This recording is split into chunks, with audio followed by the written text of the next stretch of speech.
রবি লাইফস্টাইলে সকলকে স্বাগত এবং অনেক অনেক অভিনন্দন। তোমাদের আজকে আমার এই ব্লগটা পুরো আমার মাসির বাড়িটা ঘুরিয়ে দেখাচ্ছি তোমাদেরকে। তোমাদের যদি এই ব্লগটা ভালো লেগে থাকে তাহলে like and share and subscribe করতে কিন্তু ভুলো না। আমার আজকের এই ব্লগটা পুরোটা তোমরা দেখো, কিন্তু স্কিপ কিন্তু করো না। মাসির বাড়িতে তো চলে এসেছি, মাসি ফটোটাও তোমাদের সাথে শেয়ার করে দিলাম। মাসির তো কি লজ্জা, সে ফটো আর দেখাবেই না, কিন্তু তাও ছোট্ট করে একটু ক্লিপ নিয়ে নিয়েছি মাসির।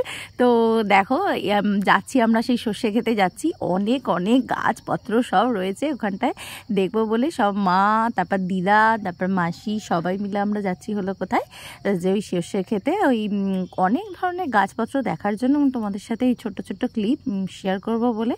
তো তোমার বন্ধুরা, তোমরা কেমন লাগছে ভিডিওটা তোমরা কিন্তু আমাকে জানিও কমেন্টসে।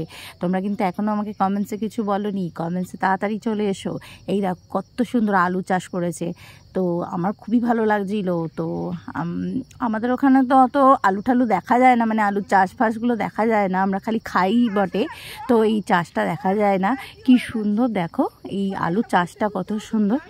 এইবার দেখে নাও চারধারে কলা গাছ কত সুন্দর। তো এখানে দেখো আলু চাষ এখনো মানে শেষ হয়নি, পুরো চারধারে পুরো আলুতে আলু ভর্তি, পুরো চাষ করে রেখে দিয়েছে। দেখো কি সুন্দর সানসেটটা, মানে এত সুন্দর লাগছে, মানে সূর্যটাকে এই চাষের এই কলা গাছের মধ্যিখান থেকে। আর এই দেখো হলুদ গাছ কত সুন্দর সুন্দর হলুদ হয়ে রয়েছে এই মানে চারধারে, মানে এগুলো দেখে এত মন মুগ্ধকর। এই চারধারে কলা হয়ে রয়েছে, দেখো কি সুন্দর কলাগুলো, মানে পুরো গাছ পাকা কলা একদম, যাকে বলে। আমরা তো আমাদের বাড়ির ওখানটায় দেখতে পারি না, বাট এইখানে এত সুন্দর সুন্দর সব আমি মন মুগ্ধ করে দেখছিলাম। চারধারে দেখো সর্ষে ক্ষেত, সর্ষে ক্ষেতের ছবিও তুলেছি, তোমাদের সাথে সব শেয়ার করবো। এটা মটরশুঁটি, কিন্তু এখানে পুরো মটরশুঁটি গাছ। এই দেখো বেগুন হয়েছে, দেখো কত বড় বড় লম্বা লম্বা বেগুন হয়েছে। তো বেগুনগুলো সব গাছে মানে ফলন, গাছে ফলেছে পুরোটাই।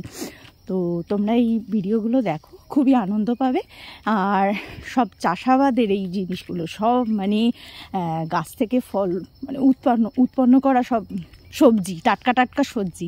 সামনে দেখো সর্ষে ক্ষেত, মা যাচ্ছে ওদিক থেকে, দিদা মা সব যাচ্ছে, তো তাদেরকেই নিয়ে এসেছি। দেখো কত সুন্দর একটু ভিডিও করে নিলাম, ভিডিও সেশনে করে নিলাম, তো তোমাদের সাথে সবার সাথে শেয়ার করলাম। কেমন হলো ভিডিওটা কিন্তু তোমরা জানিও। আর এই সামনে একটা গরু দাঁড়িয়েছিল, সেটাও আমি দিয়ে দিলাম।